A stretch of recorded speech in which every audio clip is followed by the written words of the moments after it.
Na habari za jioni, mtazamaji wa Channel 10 Plus popote pale ulipo, ni matumaini yangu umeshinda salama. Nikukaribishe kwenye taarifa yetu ya habari ya kutwa nzima leo kutoka hapa Channel 10 Plus. Msomaji wako ni mimi Fatma Hassan. Karibu. Rais wa Zanzibar na mwenyekiti wa Baraza la Mapinduzi Dr. Hussein Ali Mwinyi amesisitiza umuhimu wa ushirikiano na mawasiliano kati ya serikali ya Jamhuri ya Muungano wa Tanzania na serikali ya Mapinduzi ya Zanzibar ili kuimarisha utoaji wa huduma muhimu kwa wananchi. Mwanahabari wetu kutokea visiwani Zanzibar ameandaa taarifa kamili. Hussein Ali Mwinyi ameeleza hayo Ikulu mjini Unguja wakati alipokutana na kufanya mazungumzo na katibu mkuu wa Wizara ya Mambo ya Nje na Ushirikiano wa Afrika Mashariki anayeshughulikia masuala ya Afrika Mashariki, Charles Ngeleja Kadonya. Katika mazungumzo hayo, Rais Mwinyi amehimiza ushirikishwaji wa Zanzibar ipasavyo katika majadiliano na mipango ya miradi ya maendeleo ya kikanda ili iweze kunufaika na fursa zinazopatikana kupitia Jumuiya ya Afrika Mashariki. Masuala ya Afrika Mashariki ni masuala ambayo tunashirikishwa vya kutosha.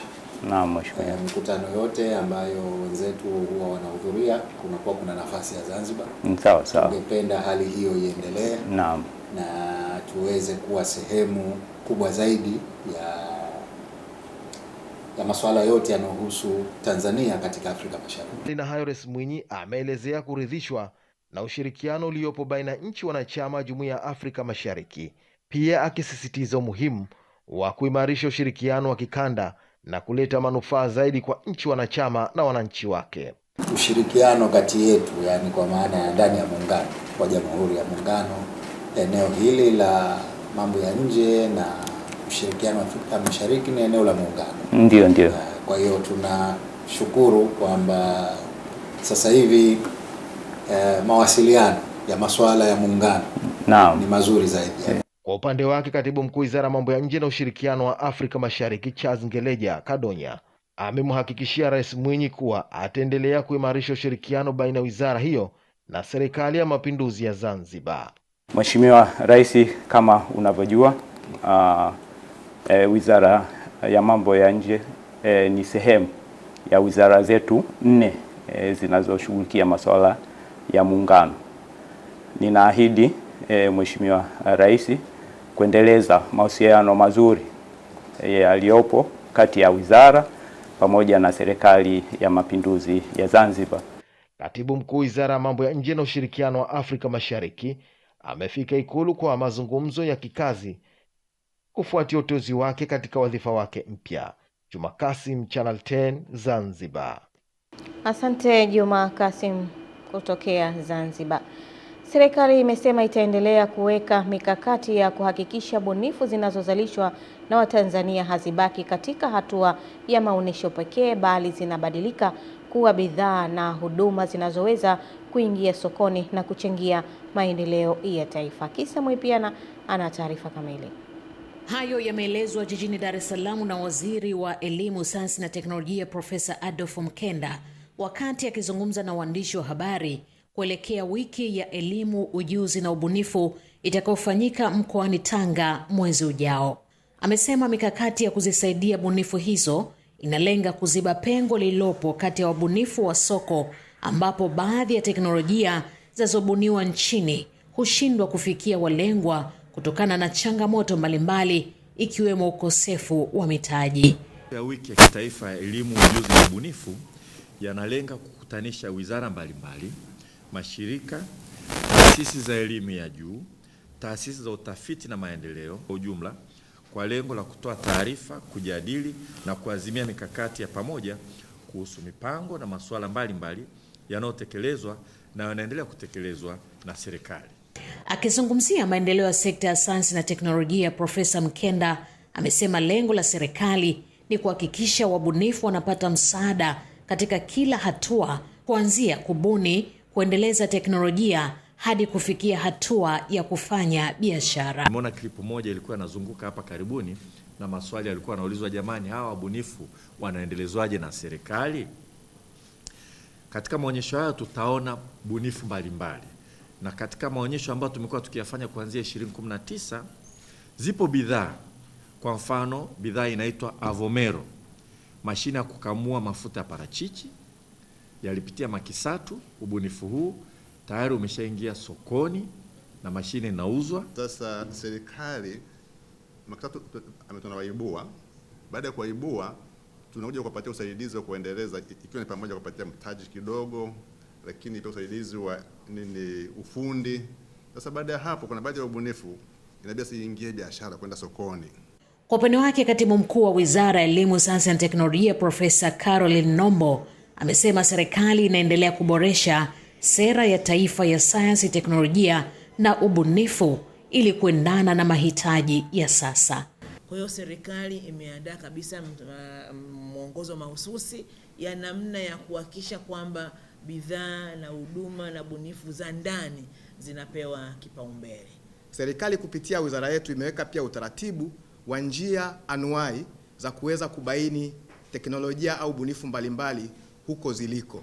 Kutoka Dar es Salaam, mimi ni Kisa Mwepiana wa Channel 10.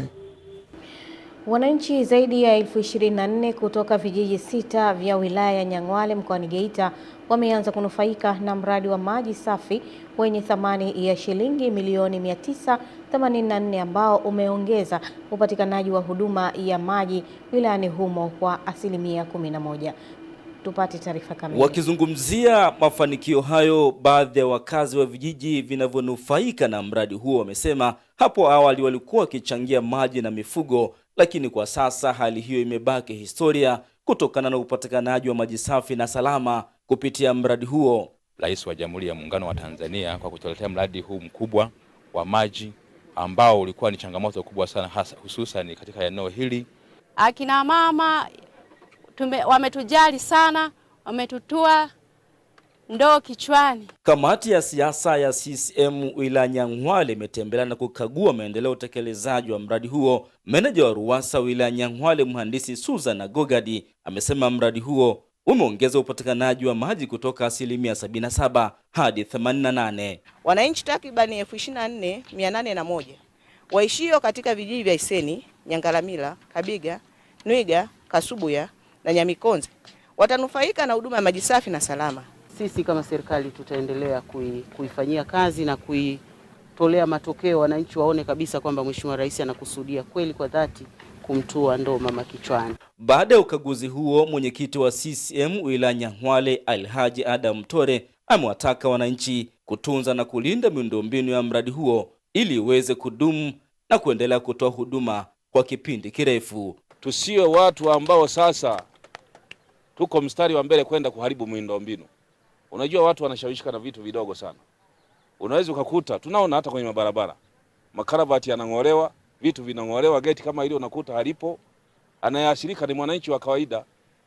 Tamaa za mtu mmoja mmoja ndio zitatusababishia sisi wananchi tulio wengi kwenda kupata madhira. Tunawaomba sasa wananchi hawa kwamba waendelee kutunza miundombinu, lakini pale ambapo wanaombwa nguvu kazi ya kujitolea kama wananchi, watoe nguvu kazi kumuunga nguvu Mheshimiwa Rais wetu. Kutoka hapa Nyang'hwale, Geita, mimi ni Mrisho Sadi.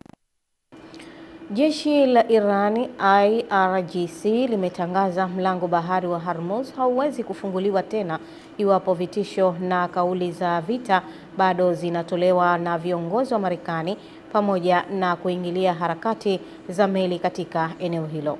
Pakistani ambayo ni mpatanishi kwenye mzozo wa Marekani na Irani imethibitisha hivi leo kuwa mazungumzo kati ya mataifa hayo mawili yanaendelea licha ya kuzuka tena kwa mashambuliano kwenye eneo la Mashariki ya Kati. Hata hivyo, komandi kuu ya jeshi la Marekani imetangaza siku ya jana kuwa jeshi la Irani halina mamlaka ya kuamua mji ambao meli zinapaswa kutumia katika mlango bahari wa Hormuz.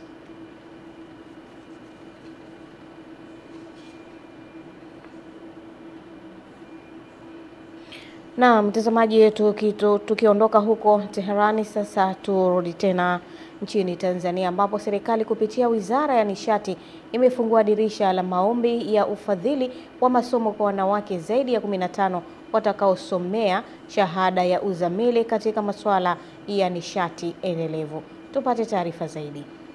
Akifungua dirisha hilo kwa niaba ya Katibu Mkuu wa Wizara ya Nishati, Mkuu wa kitengo cha usimamizi wa mazingira kutoka wizara hiyo, Emilian Nyanda, amesema hatua hiyo inalenga kuongeza idadi ya wataalamu wanawake kutoka 45 waliopo sasa hadi 60 ili kusaidia utekelezaji wa sera, mikakati na miradi mikubwa ya nishati nchini. Kwa hiyo kwa sisi katika sekta ya nishati, jitihada hizi za kuzalisha hawa wataalamu zinakwenda sasa kuchochea utekelezaji wa sera, mipango na mikakati ya serikali.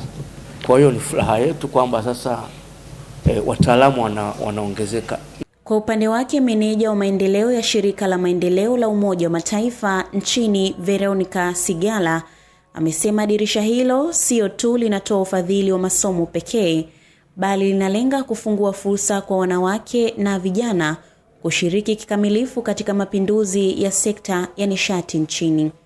A flagship initiative designed to equip young Tanzanian women with advanced technical skills and expand their participation and leadership in the country's energy transition. Naye mkuu wa chuo cha teknolojia Dar es Salaam Profesa Praxedis Ndomba amesema programu hiyo inaendana moja kwa moja na dhamira ya chuo ya kuzalisha wataalamu wanaotatua changamoto halisi za jamii kupitia elimu kwa vitendo. Katika kujua problem, sisi tuliona pia kwamba tunaweza tukadaidi tu kila mtu, lakini nafikiri hawa wenzetu wa kina mama wana nini? Wana feeling hasa kuhusu swala la energy kuliko sisi wanaume. Kwa sababu asubuhi atakutana na swala energy, mchana energy na jioni energy. Witness Matiku, Channel 10. Vyuo vikuu vya kimataifa zaidi ya 100 vimeanza kutoa fursa ya ajira kwa vijana ili kuunga mkono jitihada za serikali ya awamu ya 6 zinazolenga kutatua tatizo la ukosefu wa ajira nchini. Henry Kavirondo anaripoti kutoka Mwanza. Wakala wa vyuo vikuu vya nje ya nchi, yani Global Education Link GEL nchini, ni kitovu cha matokeo haya baada ya kuviunganisha vyuo hivyo kutoa elimu ya juu kwa vijana wa Kitanzania ili wauzike katika soko la ajira za ndani na nje ya nchi. Maonesho ya vyuo vikuu vya kimataifa jijini Mwanza yanatumiwa na mwakilishi wa chuo kikuu cha SRM nchini India, Vikas Baldubas, kuthibitisha kuwa vijana wanaopewa kipaumbele ni wale wenye ufaulu mzuri. More than 80% scholarship on undergraduate programs, and for master's program we are giving 100% scholarship to all Tanzanian students. For PhD also we are giving 100% scholarship. With that we are giving free accommodation also to all the Tanzanian students, and apart from that we are giving for all PhD selected students USD 400 every month. Kutokana na mafanikio haya ya vyuo, afisa mahusiano wa Global Education Link nchini Albert Kilala amesema kuwa ndoto walionayo ni kuhakikisha kilio kikubwa cha wasomi wa Tanzania cha kukosa ajira kinatoweka. Kuna Samia scholarship inafanyika. Sasa yeye Mheshimiwa Rais na Wizara ya Elimu, tumesikia juu waziri mwenye dhamana amezungumza ni wanafunzi gani na sifa gani wanafanya. Lakini inawezekana lile kundi likawa ni dogo na ni Watanzania wako wengi wanaohitimu. Ndio maana sasa sisi Global Education Link tunakuja na vyuo tunavyoshirikiana navyo vitoe scholarship. Wanapata on spot admission, wanapata maelezo ya scholarship na wengine wanaondoka na scholarship hizo, lakini pia wanakutana na counselors wetu kwa ajili ya kuwaelimisha. Umuhimu wa elimu hiyo unaelezwa na wahitimu wa elimu ya sekondari waliojitokeza kupata mwongozo wa kujiunga na vyuo vikuu vya kimataifa. Tukaribie hapa Global Education Link ili tupate kuunganishwa na nchi za nje ambazo tunaweza tukajifunza vitu mbalimbali kutokana na vyuo hivyo. Penda mambo ya upelelezi kama kozi yangu inavyotaka, ndio maana nikachagua kozi hiyo. Kwa kiwango kikubwa na tathmini iliyopo nchini, mwamko wa wahitimu wengi wa elimu ya sekondari ni kutaka kuchukua mchepuo wa masomo ya sayansi, hasa yanayohusu usalama wa huduma za mitandao katika sekta mbalimbali. Henry Kavirondo, Channel 10, Mwanza. Asante Henry Kavirondo kwa taarifa hiyo. Maafisa wa Ukraine wamesema mashambulio makubwa yametokea usiku wa kuamkia leo dhidi ya nchi hiyo na kusababisha vifo vya takriban watu 8 na kujeruhi wengine wengi. Umoja wa Ulaya umeikosoa Urusi kwa kuishambulia tena Ukraine na kusema mashambulizi hayo yamekiuka anga la Poland kwani miji kadhaa ya Ukraine ikiwemo ya upande wa magharibi katika mpakani mwa Urusi ililengwa kwa makombora na mamia ya droni. Hata hivyo, kupitia shambulio hilo kwa mara nyingine, Rais wa Ukraine Volodymyr Zelensky amewatolea wito washirika wake wa nchi za magharibi na hasa Marekani kuipatia nchi yake mifumo ya ulinzi wa anga ya Patriot. Siku chache baada ya upepo mkali kuezua vyumba viwili vya madarasa na ofisi moja katika shule ya msingi Mkwajuni iliyopo kata ya Kitomanga, halmashauri ya manispaa ya Lindi mkoani Lindi, serikali imetoa shilingi milioni 96 kwa ajili ya ujenzi wa madarasa 4 na ofisi moja, huku wananchi wakishukuru kwa hatua hiyo. Aidan Mhando anaripoti. Wananchi wa kata hii wakizungumza na kituo hiki wanasema kupatikana kwa madarasa haya yatawezesha wanafunzi kusoma katika mazingira salama na kuishukuru serikali. Na watoto wetu kama wiki moja mbili kweli waliishi kwenye mazingira magumu, lakini hata hivyo na kushukuru pia uongozi wako Mheshimiwa Rais kwa kujali pia matatizo yetu, na sasa tunakwenda kwenye mwelekeo madarasa yamejengwa. Kwa niaba ya wananchi wenzangu natoa shukrani kubwa sana kwa Mheshimiwa Rais kwa kutupa mradi huu hapa. Hapa ya upepo kwa uwezo wake Mheshimiwa Rais alitenga mafungu ya kuja kutuletea majengo haya 4. Kamati ya siasa ya Chama cha Mapinduzi manispaa ya Lindi ikiwa katika ukaguzi wa utekelezaji wa ilani ya CCM inafika katika shule hii. Lakini itakuwa mchoyo wa fadhila nisipompongeza Mama Samia Suluhu Hassan ambaye kwa muono wake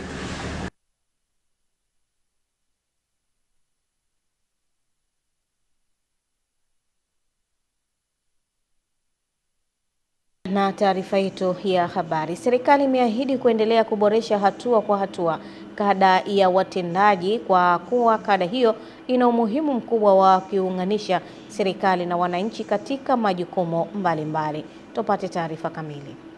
Ahadi hiyo imetolewa jijini Dodoma na naibu katibu mkuu ofisi ya waziri mkuu, tawala za mikoa na serikali za mitaa TAMISEMI, Bwana Sospeter Mtwale, wakati alipokuwa akizindua umoja wa watendaji Tanzania, yani UWATA.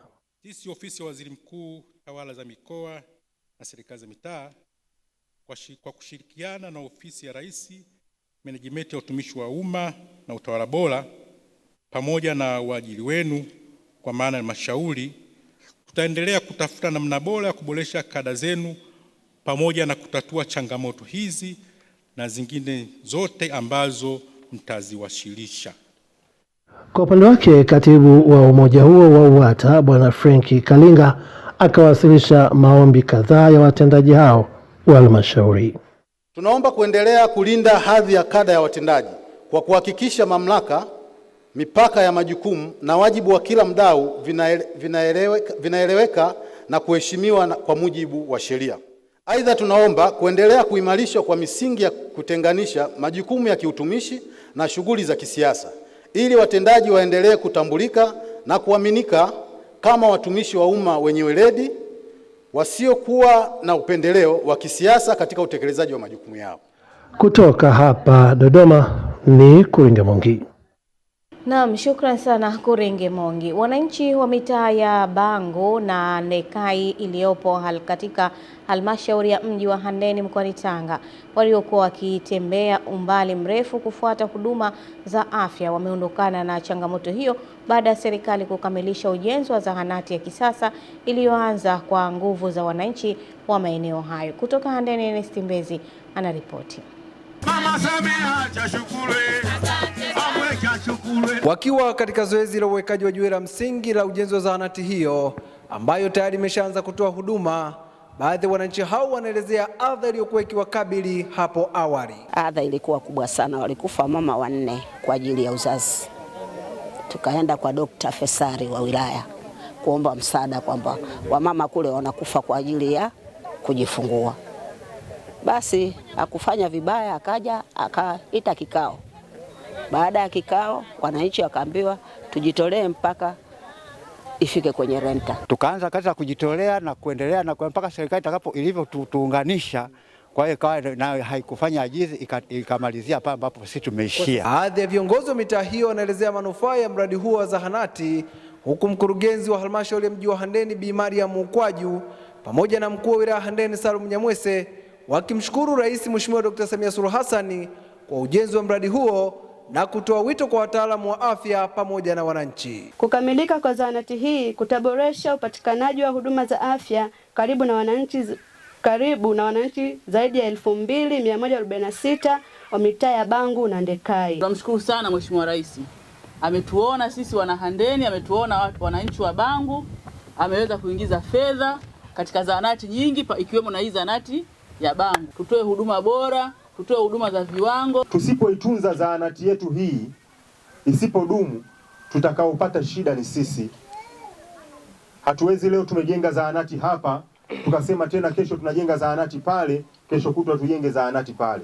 Zahanati yetu hii moja inatakiwa tuiboreshe, iweze kutoa huduma bora, tuiboreshe, iongeze hadhi kama tutakuwa na uwezo huo. Kutoka wilayani Handeni mkoani Tanga, mimi ni Ernest Mbezi. Naam, shukrani sana Ernest Mbezi kwa taarifa hiyo. Basi na taarifa yake inatupa nafasi kwenda kuziangaza habari za biashara na uchumi. Endelea kusalia nasi.